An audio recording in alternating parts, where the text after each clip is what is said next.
Stevie Wonder. I wonder. So, this is a really long, as you can see, 41-minute game, and there was lots of really cool stuff in the last half of it, and it was really close towards the end, but it was not at all really close in the beginning, and I feel like this has happened to me a bajillion times. I will play a big, long game, and it'll be close, and I'll lose at the end, and I'll be like, man, I don't know why I lost that. I feel like I was doing so good. But that's because your memory doesn't last 40 minutes. Your memory lasts 5 minutes or 10 minutes, so you just remember how you did towards the end of the game or how you felt about it in the middle of the game or so on and so forth. But you can't really remember the early game because that's the most boring autopilot portion of the game.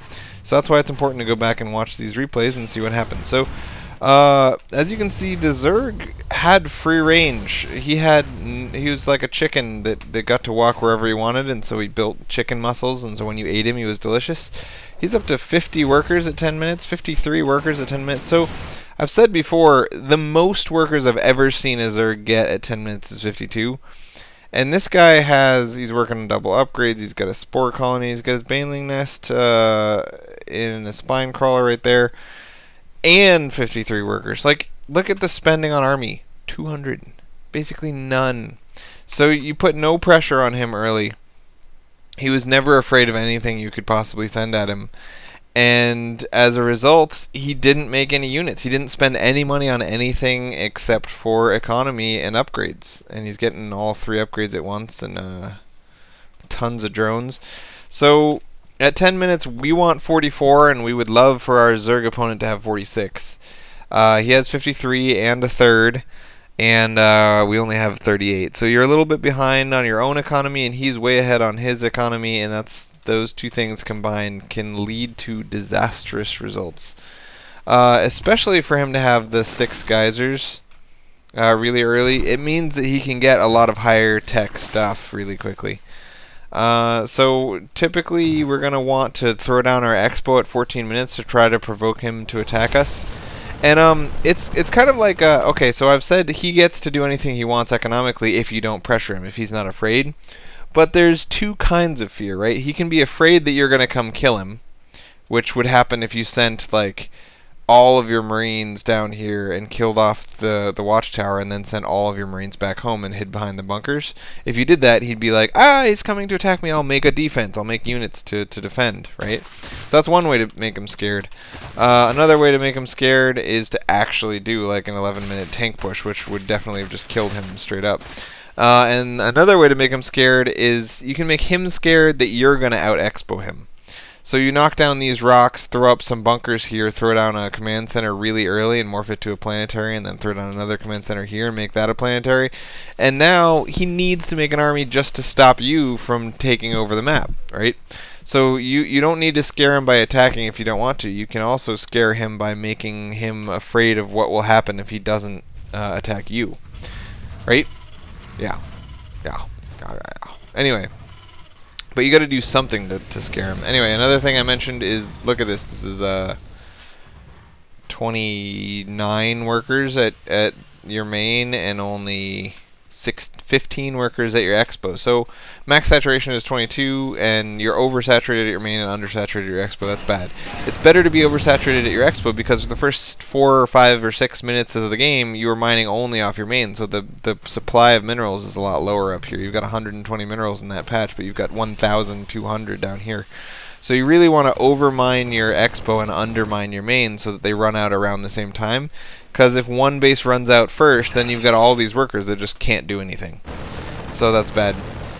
The distribution of workers down there and up there and whatever. You did get 2-2 worked out a little bit late. I mean, you want it to usually be done around 14 minutes, but 15 and 16 are totally fine. It's not the end of the world. Stim and combat shields are done. You've got medevacs coming out, double starports, good times. So the goal is really to have your third done at 13 or 14 minutes, clear out these overlords, knock down those rocks, and then land them as soon as 2-2 finishes at around 15 minutes. And at that point you want like 8 medevacs. So you have 0 medevacs in your supply blocks, so that's bad. The medevacs are really key. You don't want a battle to happen before the upgrades and the medevacs are done. And so you're delaying the battle until you have what it takes to win the battle, and that's perfect, but it's a shame that that's happening so late, because it gave the Zerg really a chance to get 86 workers on 3 bases and have this gigantic income. I mean, you've had this 1,400 income for a long time, and he's had 2,800, so that's a huge deal, huge deal. Also, as you can see, your main is mining out now, so that's why you only have 1,400 income, whereas on 2 bases you really want to have 2,200 or 2,100 or something like that. So now you're finally securing this third, but this deep into the game, you're at 200 unit space, he's at 200 unit space, but look at this. He's ahead in every category. He's just had so much bigger of an economy than you for so long that it's going to be hard from here to do anything good. Really. So it's now your income is kind of catching up because you got the gold, but still 71 workers to 85. You've got all the workers you want, and you've got them spread out the way you want to. You can't land this because you didn't clear out the Overlord before you sent the command center, so there's some time where you're floating up there. Now you send your dudes off with no medevacs over here to just kind of die in a stupid way.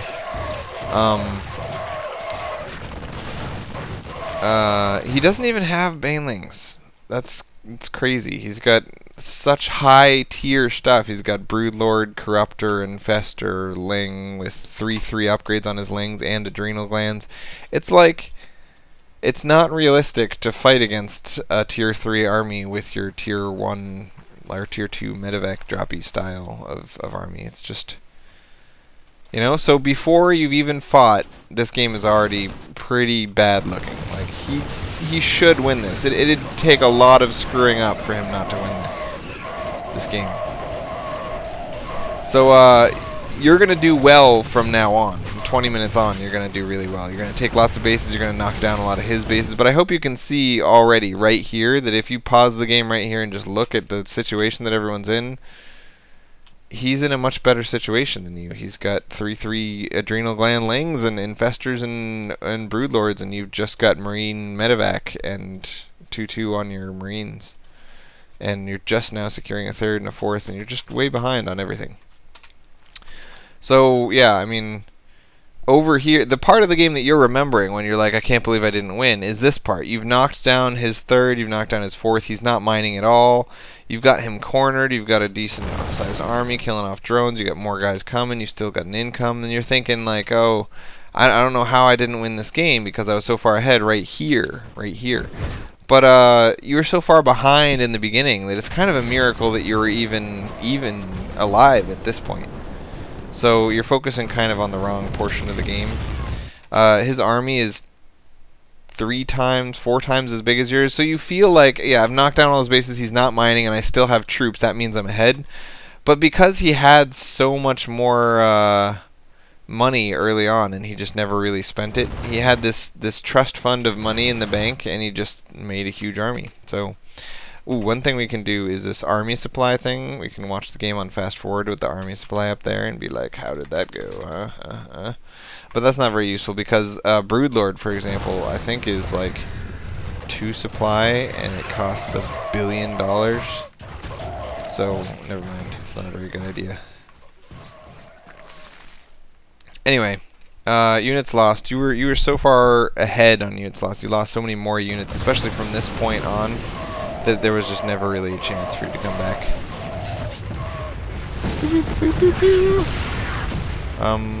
Yeah. So it's the beginning of the game that's consistent. I always like to look at the beginning of the game and say, oh, well, no wonder I lost. I was so far behind in the beginning. Because if you only pay attention to the end of the game, it's really easy to kind of like feel like you should have won because you were doing well towards the end. But mass Marine with medevacs and some Vikings is a tier 2 strategy, and you really want to be getting a good lead before tier 3 even comes out. So to be way behind in the beginning and then kind of catch up towards the end, that's not as cool as you think it is. Squish. No mining bases, victory. So see right now he's got $11,000 in the bank. So right here you're feeling like this is almost over. I've got this game in the bag. I just need to come up and finish it. And he's thinking, I've got $11,000 and plenty of larvae. You're not going to kill me. So yeah, it feels like to go from this point where it feels to you like you're about to win the game to the end where you eventually got crushed by his ginormous army. I can understand why it's so shocking to lose this game. But you got to remember, he had 11,000 bucks in the bank because you just let him have this huge economy in the beginning. So yeah.